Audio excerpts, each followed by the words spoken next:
Hello and welcome to Hexed Encountered. I'm Joe. In this video, we will be taking a look at the game Momentum Football from Downey Games. This one is kind of a follow-up to a video I did a few weeks ago on a game-winning drive, which is also from Downey Games, and that's a quick play game, obviously a football game, a pro football. They also have college football for that one. This one is also quick play, but it has the capability to generate statistics. Now, that's a little bit involved, and we'll look at that at the end of the game because you don't do it during the game. At the end of the game, you'll figure out all the statistics if you wish to. So this one will let you basically see kind of key plays and things like that with specific players during the game. So even if you don't want to go through the whole statistical thing, you'll still see, your good quarterbacks do something or your great defensive players do something, etc., from time to time. So the first thing we're going to do here, I'm going to get right into it, and we'll kind of talk about how it works as we go. So we have a full team sheet for both teams. Now, in the game-winning drive video, I did the divisional playoff game for the 1985 season between the Patriots, who went on to the Super Bowl, where they lost to the Bears, against the Raiders. In this one, we'll do the other AFC divisional game. This one was the Browns at the Dolphins, a game that the Dolphins won, I believe, 24-21. So you do have some familiar names in here. The Dolphins have, obviously, Dan Marino and, the Duper and Clayton, and Tony Nathan was the back. They were, they went 12-4 that year. They had a very good team. This was 1 year after they had gone to the Super Bowl themselves. The Super Bowl that they lost to the 49ers. That was the only Super Bowl that Dan Marino actually made it to. So they were 12-4 this year, and I believe they won the AFC East. And then you have the Cleveland Browns, who were 8-8 but did manage to make the playoffs. Bernie Kosar was the quarterback. I believe that was his rookie season. They had Biner and Mack, their two big running backs. Ozzie Newsome, of course, the Hall of Fame tight end, who went on to become an excellent GM for the Ravens, was also in that game. And then you had the great defensive players, Clay Matthews, Chip Banks, etc., etc. So let's get this game going. So the first thing you do is you have a score sheet here with a game clock that you'll keep track of the time as you play. And then each team has a statistical sheet. So this is the visitor sheet. And we'll see the home sheet is identical. So they're identical, and you fill them out at the end of the game with the players. Now you can roll for the starting quarterback. So you see here for Bernie Kosar, he has an 11-43 start rating, and you roll two dice, 2d6, and you get a number from 11 to 66. It's a very familiar mechanic to those of us who play tabletop games. 44 to 66 will give you Gary Danielson. Now we'll go with the starter for the actual game as it was played. That was Kosar. Same thing on the Dolphins side. Basically, Dan Marino was the quarterback throughout the season, as denoted by his 11 to 65 start rating, which means there's a 1 in 36 chance that he does not get the start. In that case, that would be Don Strock. And then you can see here the key pass, key run, key reception. These are the things where your individual players will make a contribution based on their statistics from that particular season. So you can see Marino with that quick release, his sack rating is only 11-13, whereas Kosar's is 11-21, so it's a little worse. I mean, 11-33, that's a small range. That's basically 3. It's 1 out of 12. Then you have touchdown, first down, punt, and interception. Same thing down here. You have the running backs for touchdowns. These are the backs that would have scored, or the players, I should say, because they're not always backs. But players who scored a touchdown, long runs, attempts, touchdowns, first down, punts, etc. And then the stats column is used at the end of the game to figure out the statistics for the things that weren't key plays, basically. Same thing for receivers and defensive players. Defensive players will have ratings for intercepting and scoring on interception returns. Like William Judson, for example, has a relatively small pick range, but when he does pick it, he's guaranteed to score a touchdown.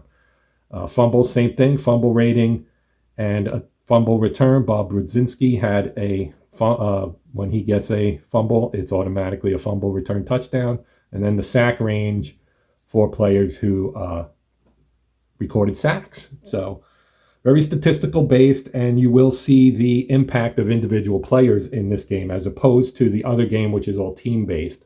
Game winning drive is completely based on team statistics. This one is based on team statistics weighted by the various contributions of that team's players for that season. So it's a pretty cool and interesting system, in my opinion. And now we'll talk about how the game actually plays. So first thing we do is we write our teams in here. So the Browns were the visitors, Browns at Dolphins. I wrote their records in here. Now the grades. You have team ratings right here. Offense D for the Browns, defense B for the Browns. Their home field, because as the game is called momentum plays a part, and home field is part of that. On the Dolphins side, you have B scores for both offense and defense. It runs from A through E, with C being average. So obviously B is above average, D would be below average, E is poor, and A is great. And then you see they have a plus home field. That's double momentum. So they will start the game with double momentum because they are the home team. And then momentum will ebb and flow throughout the game based on things that happen in the game, scoring touchdowns, getting turnovers, et cetera, et cetera. The things that, as a football fan, when you watch a game, you can see that, oh, this was a momentum-changing play type of thing. So now we have to figure out their defense control factor for both teams. So that basically will determine whether, when a team has the ball, if the offense controls or the defense controls, and that's decided by a dice roll. But you have defensive drive results and offensive drive results. So if you have a good defensive control rating, it's likely or more likely that you'll be able to control the game from the defensive side, and this will determine like when things happen. And like you can see, for the Browns, they have 3 results that result in a TD run and 4 that result in a TD pass. The Dolphins, on the other hand, even though their defense is also a B, you can see they have 4 TD runs, which is 1 more than the Browns, and 6 TD passes, which is actually 2 more than the Browns. But they are more prone to create a turnover, as they have 4 fumble and 4 interception for a total of 8 potential turnovers, but only 2 sacks. And then over here you see the Browns only have 6 turnovers, 4 sacks, and a long range of punt, drive stoppers, basically, is what that would be. Then you have field goal attempt, etc. So it's all very straightforward. Offense, oh wait, this is the offensive side. What am I talking about? I'm comparing their offense to the Browns' defense. But you can see their defense is over here. It's the same kind of thing. Their ranges are actually fairly comparable, except that the punt range, of course, is shorter on the Dolphins side. So yeah, their defense in terms of touchdowns are exactly the same. 3 run, 4 pass for both sides. This is the offense. I'm sorry, I apologize for that. I had them next to each other, and it was throwing me off. The mouth runneth ahead of the brain occasionally. So, talking about defense control factor, how do we figure that out? There's a chart. So for the Browns, we will look at their defense control factor, which would be a defense of B and an offense of B. And you roll 2 dice. So we'll just roll 2 dice. And we got a 7. And a 7 is going to be, we don't roll. So we just write down what the range is. So their range for control is going to be 2 to 6. The Dolphins, with a defense of B and an offense of D, will control on 2 to 6 and 11-12. Now, if you've played as many games with dice as I have, you know that the result that occurs most often is that result right there, 7. And 7, when you roll during the game, is actually the trigger for momentum. So momentum will happen. Now you have 4 dice that you play with, all different colors. They talk about red, white, blue, and yellow, I think, if I remember correctly. I don't have a white one out. I just went with some, colors here. So we'll use red and purple and blue and yellow for our colors. So now that we're ready to begin, we need to roll for who has home field, or not home field, who gets the kickoff. So we'll use blue for the Dolphins and I guess red for the Browns. It's kind of the closest color. We'll just roll. Whoever has the highest will get the kickoff. Or the first possession, it goes to the Browns. So the Browns will get the ball first. Then what we do next is we will roll all 4 dice at the same time. And you read the red and the purple together and the blue and the yellow together. One point I should make right here is that neither team has kickoff or punt return for touchdowns, so we don't need to worry about doing kickoffs. So we can get right into the offensive drive. So roll all 4 dice, which we just did. And we'll do the timing first. So you take your red and your purple in this case. Okay, so you look at the dice rolls that you have, and you take your high roll and your low roll. In this case, 6 and 4, add them together, and it's 10. So that's how many boxes would get ticked off the game clock here. So, you would just say 1, 2, 3, 4, 5, 6, 7, 8, 9, 10. So the Browns will have the ball until about the 11:40 mark. Now, if you roll all 4 the same number, you get a rare play. That obviously is not the case here. Then we look at our blue and yellow, which is an 11, and you compare it to the defense's control factor, which is in the range of the Dolphins since they're on defense, so they will control. And then you look at this number, which in this case is 54, on their chart here, and it's a field goal attempt. So we're going to roll all 4 dice again. All right, so we have a 1, 4, 6, 4. So you add them together, so that's 5, 11, 15, and you add 17 to that, and that's the distance of the field goal attempt. So in this case, this is a 32. So let me mark this down here first. The Dolphins, I'm going to just write D. Dolphins have a +2 momentum right now. Cleveland has the ball. It's the first quarter. The time is 11:40. And then we have FG attempt. Their kicker is Matt Barr. His range, his good range is 11 to 54, and his long is a 45. In this case, this is a 32-yard attempt. And you look at the number here, and if it's within the range, it's good, and it is good. So we write good, and it becomes a 3-0 lead for Cleveland. And because it was a field goal attempt that allowed the Browns to take the lead, that reduces momentum by 1. So the Dolphins are now a single momentum, not double momentum. And then we would do the kickoff if there was one, but there isn't. So we repeat the procedure. We start with timing. So we have a 4, a 5, and a 6. So we take the highest and the lowest, which is going to be 10 again, because we have a 6 and we have a 4. So we're going to tick off 10 again, 2, 3, 4, 5, 6, 7, 8, 9, 10. And we know that this time the ball belongs to Miami. It's still the first quarter, and they'll have the ball till 8:20. There's also a mechanism, if you want to get a little bit finer with the time, you can use the die roll to determine marginal seconds up to, I think, 24. So this could become like 8:44, or you can it'll mix it up a little bit so that it's not always ending on a 0. For example purposes, we're just going to play it straight up right now. So now we would look at the this number here, which is a 9. Oh no, it's this one, which is an 11. In this case, that is not within the range of the defensive control factor for the Browns. So we're looking at the Dolphins offense, and a 45 is a field goal attempt of their own. So we write FGA. Now we roll again to determine the length. And again, it's 4, 4. So that's 8, 11, 17. So theirs is a 34-yarder. And 44 is within Fuad Reve's range. So we just write good. Let me just write bar.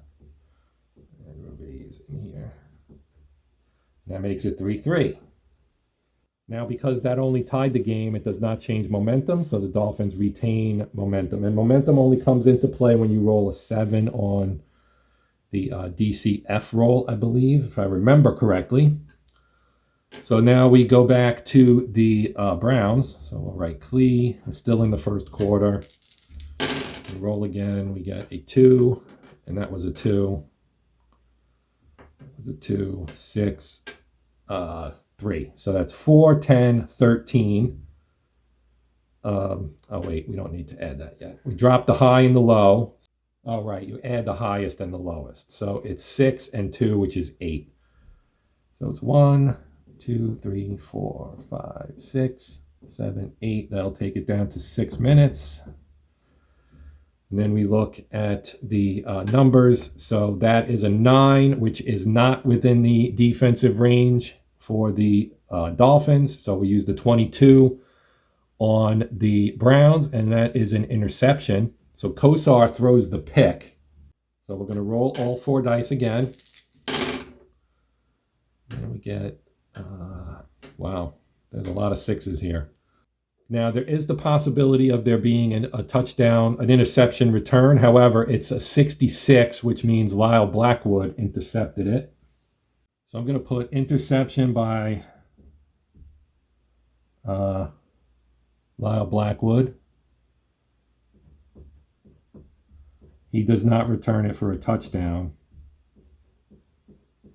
Now, it says that you're supposed to use these for the offense to automatically, that's their result on offense, which would be a TD pass. But I'm going to re-roll it because let's roll again. And we get a 61, which is a touchdown run. Oh, wait, we got to do timing first. It is going to be a touchdown run, though. Yeah, because that's an 11. And we don't check defensive control because it's a turnover, right? That's the key thing. So we add high and low. So that's a 7. So I'm going to tick 7 boxes off. 1, 2, 3, 4, 5, 6, 7. It is at the 320 mark. The Miami gets an extra momentum back. And they actually rolled a 7, but they didn't have a defensive control because of the interception. So they're down to 320. TD run is the result. Okay, we re-roll. And we get a 54, so that's who's gonna score the touchdown. So we look for 54 in here, and it's Ron Davenport. So now we look at these two for the length, and you see 5 and 3. If they were doubles, you actually re-roll and multiply the sum by the player's long rating. In this case, that would be a 9 for Davenport. But since that's not the case, the lowest die is the length of the touchdown from 1 to 5 yards. So the lowest die is a 4 yards. Now we have to check the extra point. His extra point is 11 to 65, probably going to be good. It is. Extra point, good. And it's 10-3. Now that would be a momentum changing play, but they're already maxed out. Now again, we don't have to roll for the kickoff. So we just continue on here. We've got a 3 and a 1 and a 6 and a 4. So the 6 plus the 1 is 7. So that's going to be 1, 2, 3, 4, 5, 6, 7. 1 minute left in the first quarter. And what we do now is we check momentum. It's a 10. So, or defense control, I'm sorry. It's a 10, so that means we're rolling on the offense. It's a 31 on the offense. A 31 is a punt. We just put punt in here, and it remains 10-3 in favor of Miami, and then we just move on to the next. Actually, no, I think we have to roll for a return The problem is you don't really have to roll for a return because the Dolphins don't have anyone who can return for a touchdown. So we'll just put Miami. Now we'll roll again to see if it's first quarter or second quarter. It's going to be 1, and that's a 5, 3, and 6. So we're going to add the 6 and the 1, which is 7. So that is going to move us 2, 3, 4, 5, 6, 7. So we're going to put 2 and 14. And then we're going to figure out what we've got. We've got a 9 for the defensive control, which does not within their range. So we use the 1 and the 5. That's a 15, which is an interception. So Marino throws an interception. Now I'm going to roll again to determine who picked it off, because that's how I like to do it. 24 for interceptions is Al Gross. And he does have a touchdown range, and that's going to get run back for a TD. So that's unfortunate for the Dolphins. TD return. And let's check the yardage here. Okay, so we add the 3 highest dice together. So that would be 5 and 2 is 7, and 4 is 11, and you multiply by that, so it's a 22-yard return. And we'll check the extra point. 64, he misses the extra point. So it is now 10-9. That still does reduce momentum. Miami gets the ball again.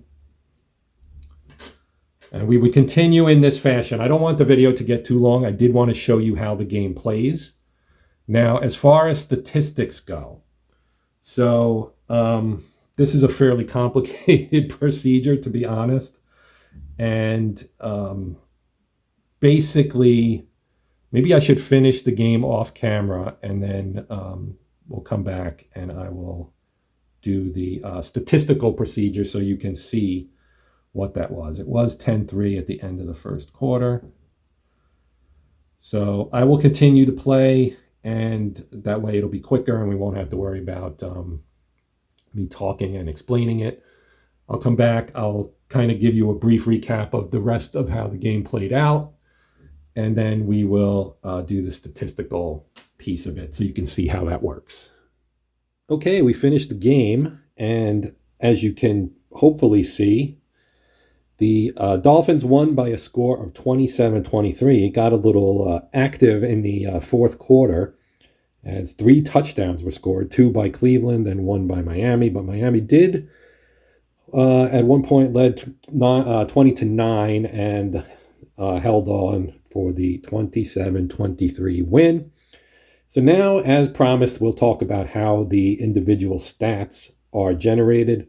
I'll probably only do the Dolphins just to kind of keep it simple and not, because this is a little bit time consuming, not terribly so, and it's worth doing, I suppose, if you are doing a seasonal replay. And I think if you have this game and game-winning drive, you can use game-winning drive to quickly spin out results for games that you are not, teams maybe that you're not running on you don't care about their stats all that much. And then you can use this game to do the teams or teams that you wish to have full statistics for. So the first thing we have to do is look at the defensive attempts rating. So basically, this will impact the number of rushing attempts and receptions for the other team. So since we're going to do Miami, we're going to be looking at the Browns numbers, which are 25/46. And for passing, it's 26, 51, -1, and 0.88. All of that will make sense in a little bit. So taking the rushing first, you can see it is 25-46. So basically, you roll 2 dice. We got a 45. So a 25 or less would be the defense allowed fewer rushing attempts than average. 46 or more would be more. They allowed more. In this case, 45 is within the range between those two numbers. So that would be, let me just write this down, and our modifier is a 0. And that's all you have to do.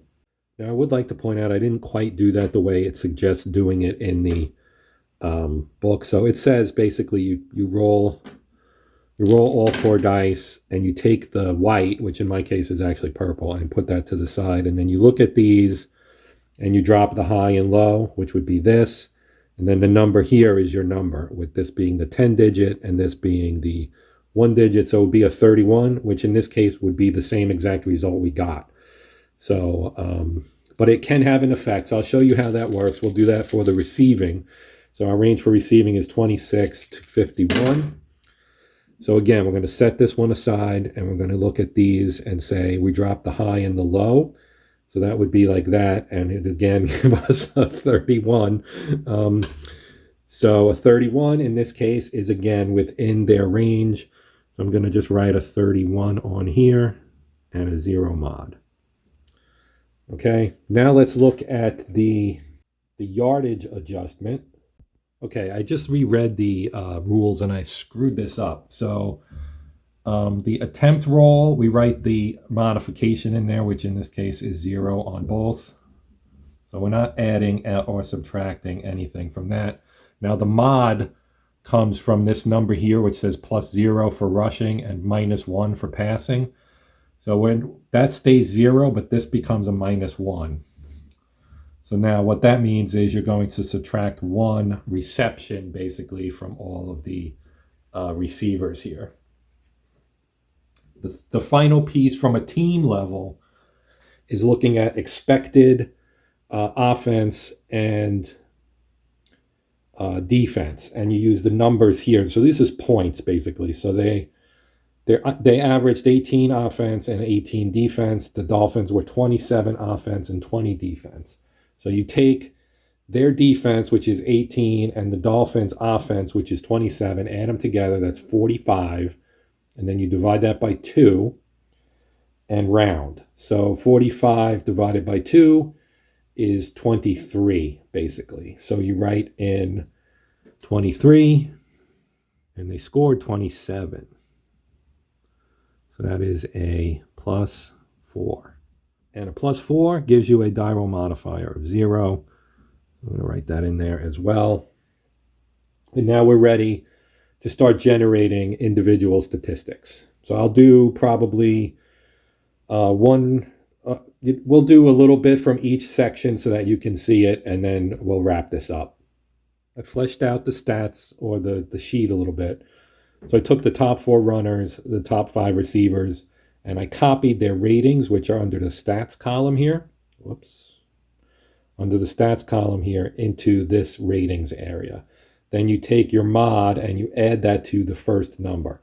So we're going to say that Nathan had 9 rushes, Hampton had 7, Davenport had 6, and Bennett had 3. Same thing over here, except this is a -1, so this will be 4 catches for Nathan, 3 for Clayton, 2 for Moore, 1 for Hardy, 1 for Duper, and none for Rose. Okay, so we need to make an adjustment and add what are called extras. So if a player scored a touchdown, run, or reception, you add that to their attempts. So in Davenport's case, he scored 2 rushing touchdowns, so his 6 becomes an 8. And in Nathan's case, he had a TD reception, so his 4 actually gets modded back up to a 5 because of that.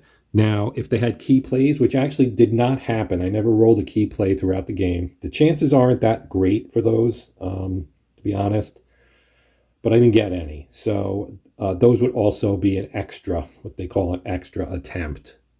Okay, to work out the individual statistics, you write their ratings here. And the first number in Nathan's case is a 9. That's the number of attempts. And then the 6 is related to his yards. So you write their ratings down, and then you take them and you put their modified attempts, for which you take this number. So it's a 0. Then extras are there are key plays which we ended up having, or I ended up not having any during that game, but also things like touchdowns and sacks and interceptions and so on and so forth. So Davenport had 2 rushing touchdowns, so he gets a 2 extras. And then you add these 2 together to get your total attempts for the game. So for Nathan, he's going to have 9 carries. Hampton's going to have 7. Davenport's going to have 8. And Bennett is going to have 3. Now, there are more names, and I could go on, but I just really wanted to show this as kind of an example. Now, receiving-wise, Nathan had a receiving touchdown, and it works the same, except I didn't put them in parentheses. I just slashed them. So he averages 5 catches. The roll is, again, a 0, the roll for attempts based on the defense. So 5, 4, 3, 2, 2, 1. And those all carried over. He gets the extra because he had the 1 reception for a touchdown. So Nathan has 6 catches, Clayton had 4, Moore had 3, Hardy 2, Duper 2, and Rose 1. So that is how you would determine that. And the next step, obviously, would probably, if you think about it, be figuring out the yards and the modified yards. So the key things here are the numbers that are in parentheses, right? So we just copy those down. So we have 6, 3, 3, and 2. Then you modify that by this number, which comes from the defense's rushing adjustment in the Browns case. That's this 0 right here. Okay. So in this case, they're all zeros. So you're just going to carry it over and say 6, 3, 3, and 2. Receptions are the same way. You take the number here, so you would say 6, 9, 6, 4, 6, 3. The mod for this is -1. So then you get 5, 8, 5, 3, 5, 2. Then you have to roll dice to determine the multiplier for these. Okay? Okay, so now to get the yardage, we roll the dice. Whoops. We roll all 4 dice, just like we've been doing. And we take the highest and the lowest, so that would be 6 and 1, which adds up to 7, and you multiply that by the yards. So we'll just put 7, and then you multiply 7 times 6 is 42. And then for Hampton, we roll again. And this time it's 4 and 2. So that's a 6. So we write 6. And he got 18 yards. Now we have Davenport. Davenport's a special case because he has extras. And we look at his touchdown runs from the score sheet. So one was 4. And one was 4. They were both 4. So he's going to get 8 extra yards from his 2 touchdowns. So let's roll. And we get 5 and 2 is 7. So this number will often be 7 is what I found. So he gets 21 plus 8 is 29 yards. So he ends up with 8 carries for 29 yards and 2 touchdowns. And we do the same for Bennett. He gets a 5 and a 1, so that's a 6. So he gets 6 times 2 is 12 yards. And I actually put the gross yards for him in here. You're supposed to write it in here. I tend to sometimes not do it that way. But you can say that he had 9 carries for 42 yards. That would be Nathan. Hampton had 7 carries for 18 yards. Davenport 7 for 29 and 2 touchdowns. And then 6 and 12. Okay, and you follow the same procedure for receivers. You multiply it. And we get a 4 and a 1 is 5. So you'd write 5 in here. And then you multiply this times the yardage, which is 25. And you write 25 in here. And then he had a touchdown reception that was 7 yards. So you write the 7 in here, which is what I didn't do up here, and then you end up with the total. So he had 6 receptions for 32 yards and 1 touchdown. And you do the same thing for the other guys. You roll. We got a 6 and a 2 is an 8. So 8 times 8 is 64. He doesn't have any there, so he gets 4 catches, 64 yards for Clayton. And we roll again, and we get a 6 and a 1 as the lowest, so that's a 7. Let's just roll them out here. I don't have to keep interrupting the roll. We got a 5 and a 1, so that's a 6. Then we get 2 and a 1. That's only a 3, so he had a bad game for Duper. Not a particularly productive one. And then we have a 5 and a 2 is our low, so 7. Now, there are other players, so you can hopefully see here, maybe not, because it's kind of small, but like Marino has 2. So if we write Marino in here, he's got a 2, and then in brackets, he has SD -4, right? So that means he would get 2 attempts, no extras, right? So he has 2 attempts. Now his yards, you roll a single die, it's a 2, and you subtract 4 from that, but it can't go below 1. So he's got 2 carries for 1 yard. And I don't think we don't modify this. So this, he would just have 2 carries for 1 yard. In theory, you probably could make it a negative if you wanted to, but the rules say not to modify it below a 1. So, and the same thing with these guys here. So Joe Carter, for example, has a 62. So you roll 2 dice. He's got a 33. So that would mean he got 1 carry.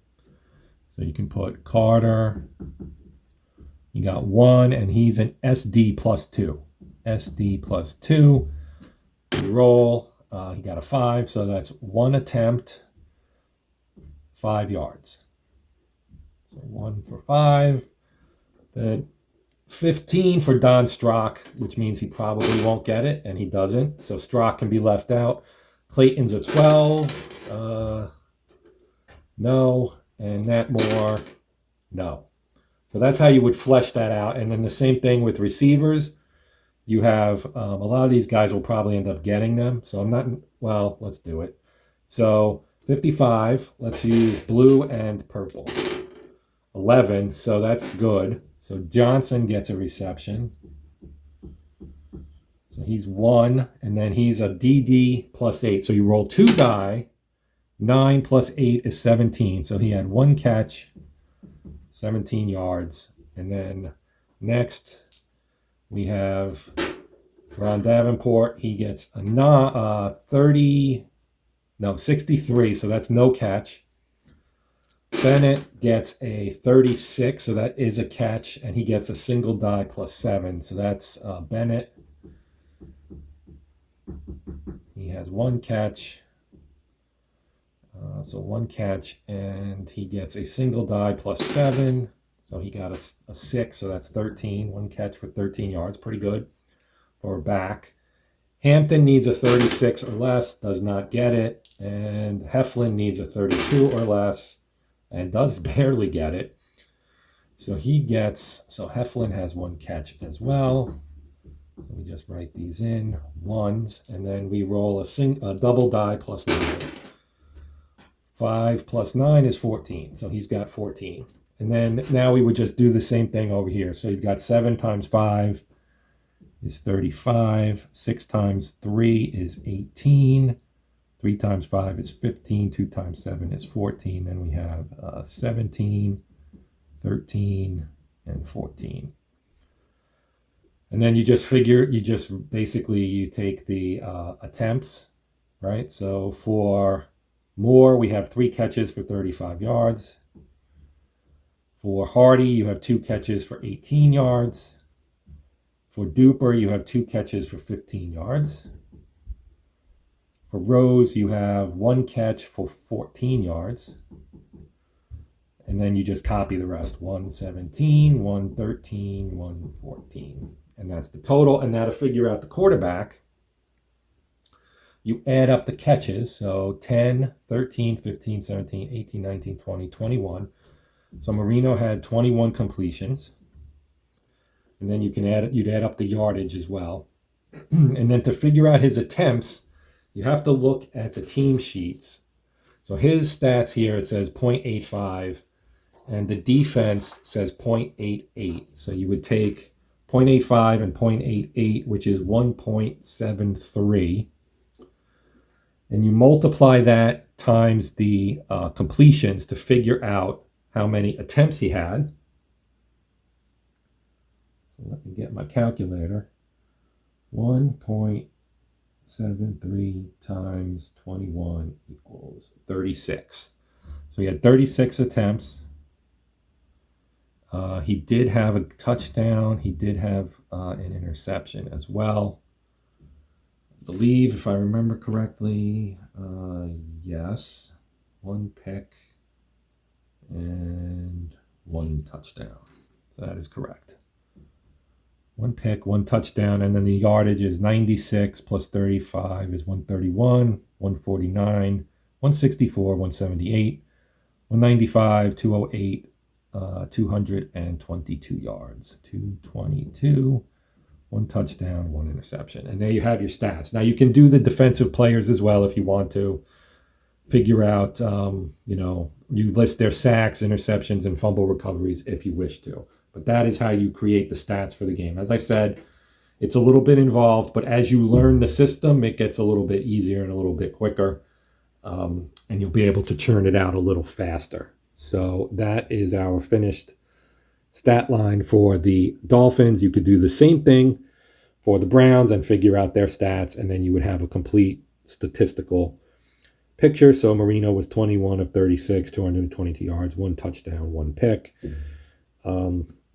And there you would have an idea of who the, maybe who the game MVP was, or just whatever. If you're doing a season replay, you now have statistics for your players. So that's going to do it for this one. This was longer than I thought it would end up being, but hopefully you got a good picture of how this game works from both the play side and the statistics side. As always, feel free to, make comments, ask questions, etc. If I can intelligently answer them, I will do so. But even if I don't know the answer, perhaps someone else will. So feel free to ask questions, as I said. Hopefully you liked the video. If you did so, please consider liking it on YouTube and also maybe sharing it and or subscribing to the channel if you would like to see more of the same kind of content. Even if you don't, I appreciate you watching and I hope you enjoyed it. But that will do it for this one. So this is the sports edition of Hexed Encountered. And until next time, I'm Joe. And now, until next time, happy gaming.